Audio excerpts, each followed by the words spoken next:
The Seahawks beat the Eagles 23-17. And, of course, there's a lot of questions about now where do the Eagles go? What do you do with Carson Wentz? I thought Jalen Hurts was going to play a whole lot more. And then I talked to somebody last night who said, well, why would you put in Jalen Hurts behind an offensive line that leads the league in sacks? You also don't have a lot of weapons. Alshon Jeffrey should not be in a football uniform. And you're going to send him out there. He had no OTAs. And there's no preseason. And you're going to put Jalen Hurts into that situation? The only reason why I sent a text back to a friend and said, but I got to get Carson Wentz out of that right now. I got to let him stand on the sidelines. Maybe, remove himself from being the storyline here. Do I run the risk Jalen Hurts plays well and I'm stuck with that Carson Wentz contract? Yes, I do. But if I'm thinking about the long-term preservation of Carson Wentz, I would not have him start these games. But you're drafting Hurts in the second round. You didn't draft him to be, what, a wildcat package? I don't think so. Second round, you're not drafting somebody who's going to be in the wildcat. Draft a lineman in the second round, not Jalen Hurts. I like Jalen Hurts, made something of his college career when he went to Oklahoma, proved that he could be a quarterback who can throw and run. But I got to let him absorb what the NFL is all about. And that means, OTAs and preseason, not, hey, go out there and learn on the job. I mean, Carson Wentz has not played well at all. But I went back and looked at some of the numbers when he was successful in 2017 and on his way to being the MVP. There are similar numbers in there as far as the pressures, the number of times he got hit, the number of sacks there, the number of interceptions there. This is a team that doesn't have a good offensive line. And any successful quarterback start with their offensive line. Tell me how good their offensive line is. It's really rare when you go, he's great, but their offensive line is horrible. Joe Burrow was trying to, disprove that theory by that offensive line is horrible, but he's still great. It eventually caught up with him. But I think if you're going to put Jalen Hurts in there, I don't know what results you're going to expect. We always love the backup quarterback. The Eagles should have had a true backup quarterback. And then you have Jalen Hurts. Jalen Hurts is not Tua Tagovailoa. He's not Justin Herbert. He's not Joe Burrow.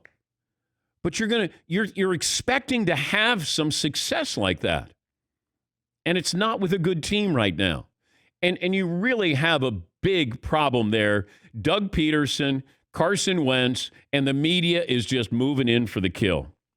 Here's Doug Pederson talking about the offensive struggles of the Eagles after last night's loss. Offensively, we've battled with a lot of injury, a lot of different moving parts up front with the offensive line, guys in and out. It's just we haven't had the consistency and the continuity that you would like week in and week out. You look at offenses around the league that have stayed together and have stayed healthy, there's continuity and there's consistency there, and we just haven't had that this season. And it's something that we don't make excuses for it.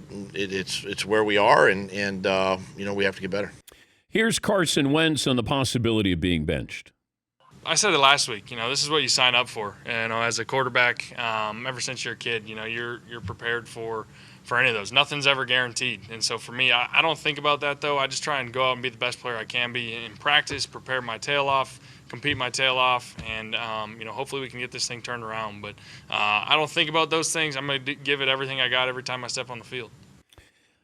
You can't say he's not tough, but he goes out there, and a quarterback's confidence is one of those intangibles. You know it when you see it or you feel it, but you can also know it when you or see it or feel it when you're watching somebody who doesn't have confidence out there. Carson Wentz takes that snap and doesn't have confidence. And that is something that will eat away at you. It ruined David Carr's career. David Carr got crushed his first couple of games or seasons in the NFL with the Texans. He got sacked more than anybody has ever gotten sacked. And I thought he was a tremendously talented quarterback, but he never got it back. Quarterbacks lose their confidence. You see this in all walks of life with sports. The guy he's not confident, he can't make his shots anymore. Somebody standing over a putt, they don't have confidence anymore. You start to play mind games with yourself. And that's one thing that you can't overcome. You can overcome a knee injury, a shoulder injury. But when your mind is the one that is damaged here, and you're trying to figure out, he's seeing more defensive.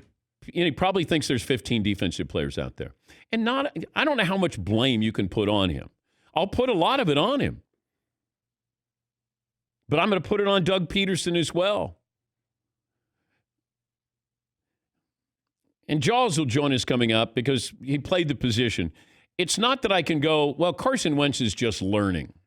What is he, 27 years of age? Got 5 years being in this organization. You got that big contract. Now they're stuck with that.